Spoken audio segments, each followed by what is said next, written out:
Hi, I'm Roy from Roy's Garage. Today I'm going to be working on a 2007 Lexus GS350 3.5 liter automatic. I'm going to show you how to change the engine oil and the oil filter. Okay, first we got to open up the hood. And then this hood doesn't stay up by itself. The lift supports are worn out. So what I'm going to do is with this vice grip, I'm going to be gripping the lift support to hold it up. These are the tools that I'm going to be using today to do this job. This is a 3/8 ratchet, one oil filter wrench. This is a universal drain plug wrench, flat tip screwdriver, brake clean, a funnel, and an oil drain pan. These are the parts I'm going to be using today to do this job. This is an oil filter. It's a canister type, not the cartridge. I'm going to show you how to replace the filter. This is a can of MOA, BG MOA engine oil additive, and this is some 530 conventional engine oil. Okay, first I'm going to be opening up this filler cap, and I'm going to be putting in this funnel. It's kind of like a habit that I developed, so then that way if the funnel is in, I know I gotta add oil. If the funnel is off and this cap is on, then I know I filled it up with oil. Okay, this drain plug is located on the passenger side, so what we need to do is remove this plug.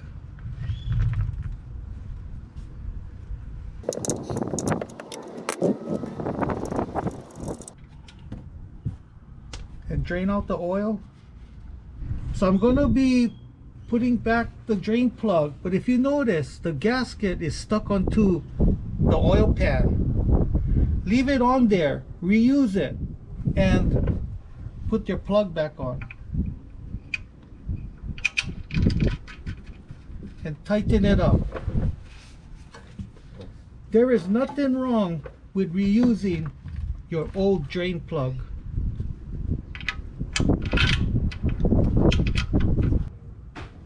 Okay, on this oil filter is located on the front of the engine around the center.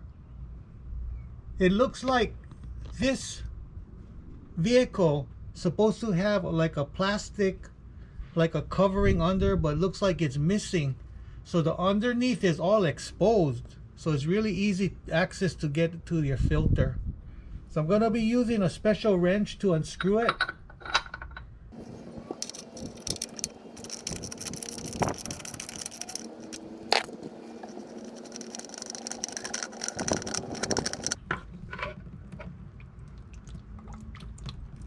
Okay. So you just remove the element, clean out the cover. So I'm going to be cleaning out this cover with some brake clean. If you don't have a brake clean, you can just wipe it with a rag. Okay, so just wipe it down, make it clean, remove the old seal, rubber seal, and the oil filter kit comes with a new O-ring. Don't worry about this one, just use this big one.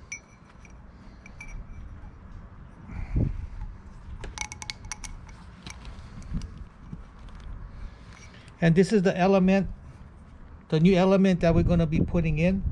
So I'm going to be dabbing some oil on top of this O-ring, this rubber O-ring, so that when I screw it in, it just slides right in. I'm just going to wipe everything down.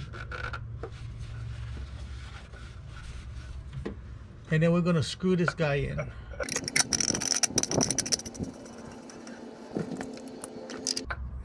And with my oil filter wrench, I'm going to tighten it up. And just give it a little more.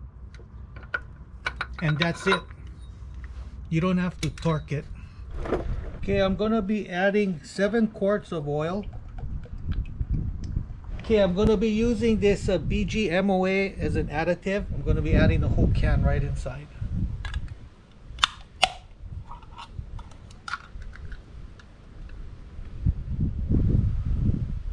Okay, I'm going to be removing the funnel, and right after I remove the funnel, I immediately put the cap on. That's kind of like a habit that I developed, because sometimes people, they forget to put the cap on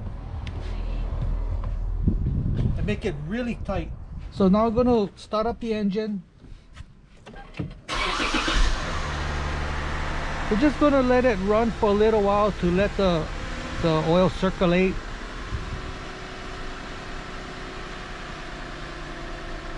Okay, that should be good enough. Now we're going to check the level of the engine oil. Okay, the dipstick is located on the passenger side. You see this yellow ring right here? That's your dipstick. You got to make sure your engine is off before you check it. So you pull it out, wipe it down, and put it back in again. And you pull it out, check the level, and as long as it's between these two lines, you're perfect. This one is slightly higher because I got that additive inside. That shouldn't be a problem. Don't forget to remove your vice grip before you close the hood. Okay, if you got any questions, comment below. If this is the first time watching my video, please subscribe, tell your family and friends, give me a thumbs up, and I see you in the next video. Aloha.